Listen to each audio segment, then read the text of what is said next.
दोस्तों नमस्कार, colonel Ajay CO Ajay astro money group first global astro finance digital channel से आपसे मुखातिब होता हूं। आज सोमवार 15 जून सन 2026।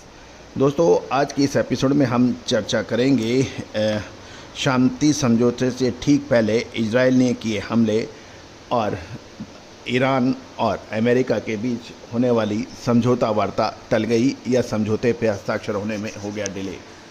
जानिए पूरी रिपोर्ट विस्तार से और क्या है इजराइल का मकसद, क्यों इजराइल बार बार ये शांति समझौते में रोड़ा अटका रहा है।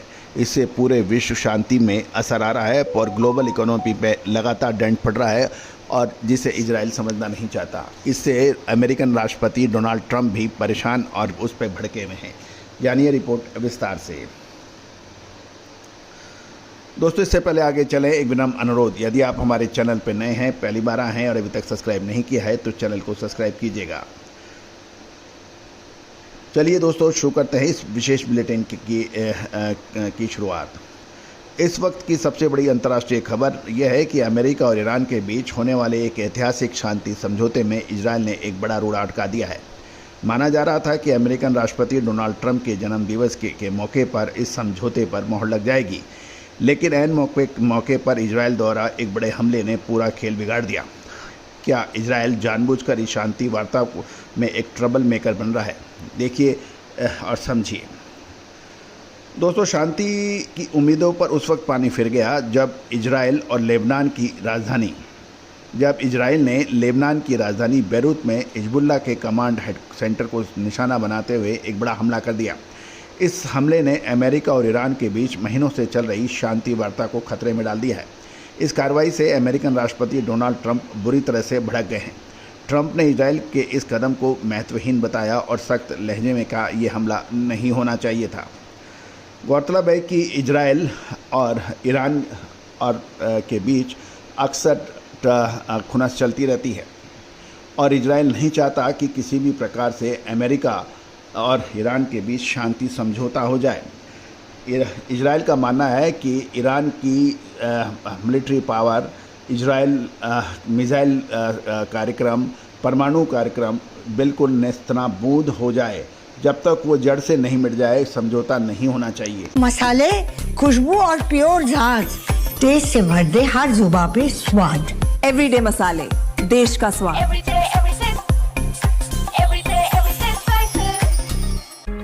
लेकिन इजराइल को यह भी पता होना चाहिए कि इजराइल अपने बल पर कुछ नहीं कर पा रहा है। उसने अमेरिका को युद्ध में झोंक दिया है और अमेरिका अब वापसी का रास्ता देख रहा है। 28 फरवरी सन 2026 को अमेरिका ने पहले ही स्ट्राइक के अंदर ईरान के शीर्ष राजनीतिक, रिलीजियस और मिलिट्री लीडरशिप को ख़त्म कर दिया था, लेकिन उसके बावजूद भी लड़ाई जारी रही। गौरतलब है कि इजराइल अपने स्वयं के बल पर कुछ भी करने में समर्थ नहीं होने के कारण वो अमेरिका को हर बार लड़ाई में बीच में लेके आता है और इस बार भी ऐसा ही हो रहा है। इजराइल में यदि शक्ति है, सामर्थ्य है तो वो अपनी लड़ाई खुद लड़े, अमेरिका को बीच में ना लाए, ऐसा कहना है कुछ बड़े नेताओं का। और ये तो तय है कि अमेरिका और यूरोपियन देशों के मदद के बगैर इजराइल की ताकत कुछ भी नहीं है और वो कुछ बड़ा नहीं कर पाता। ईरान और इजराइल और अमेरिका के त्रिकोणीय युद्ध में ये साबित भी हो चुका है। लेकिन अब महत्वपूर्ण शुद्धता ऐसी जो हर घर की पसंद बने। सुधा महेश ठक्कर, हल्दी के विश्वसनीय निर्यातक। आज ही संपर्क करें।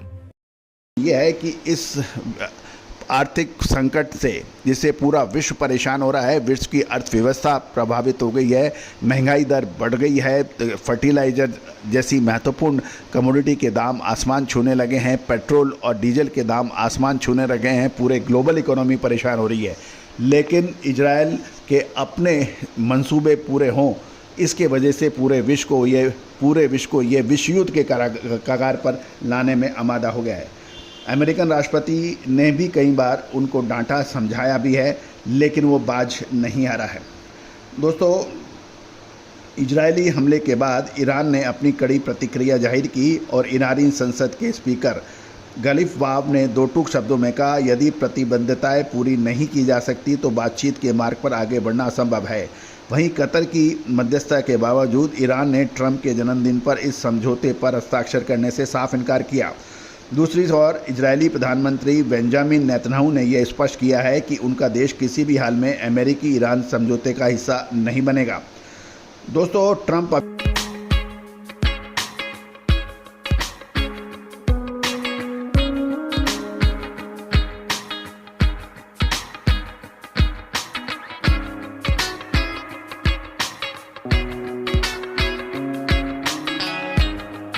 अभी भी दावा कर रहे हैं कि समझौता बहुत करीब है और उन्हें सभी पक्षों से संयम रखने की अपील की है। लेकिन जिस तरह ईरान की राजधानी तेहरान में इस समझौते के खिलाफ उग्र प्रदर्शन हो रहे हैं, उससे भी साफ है कि इजराइल के इस हमले ने शांति की राह को बेहद मुश्किल बना दिया है। क्या ये डील अब पूरी हो पाएगी, इस खबर पर हमारी पूरी नज़र रहेगी। दोस्तों, ये भी एक हमें समझना पड़ेगा कि इजराइल के हठधर्मिता से पूरा विश्व आज विश्व युद्ध के कारागार पर पहुंच गया है और इस समय यदि कोई अमेरिका या कोई विश्व शक्ति इजराइल को नहीं समझाएगी तो ये आग और भड़केगी और इस पीस डील के अंदर इजराइल एक विलेन का रूप में अदा कर रहा है और पूरी विश्व की शांति को खतरे में डाल रहा है। अपनी महत्वाकांक्षी योजनाओं का असर पूरे वर्ल्ड की शांति को खतरे में डाल के कर रहा है। यह भी तय है दोस्तों कि वो परमाणु हथियार संपन्न देश ये दावा कर रहे हैं दूसरे देश परमाणु हथियार ना बनाएं और यदि वो कोई देश उसके लिए समझौता भी करना चाह रहा है तो उसको ये समझौता करने दे नहीं रहे हैं। यदि इजराइल में ताकत है तो स्वयं वो अपनी लड़ाई खुद लड़े। वो यूरोप और अमेरिका को बीच में लाकर पूरे विश्व को खतरे में क्यों डाल रहा है, ये एक सवाल है। दोस्तों, आपका क्या कहना है? क्या कच्चे तेल की कीमतें कम होनी चाहिए? इजराइल को इस पीस समझौते में समर्थक बनना चाहिए या विलेन? अपना मत कमेंट बॉक्स में ज़रूर लिखिए। All the very best, good luck, happy trading.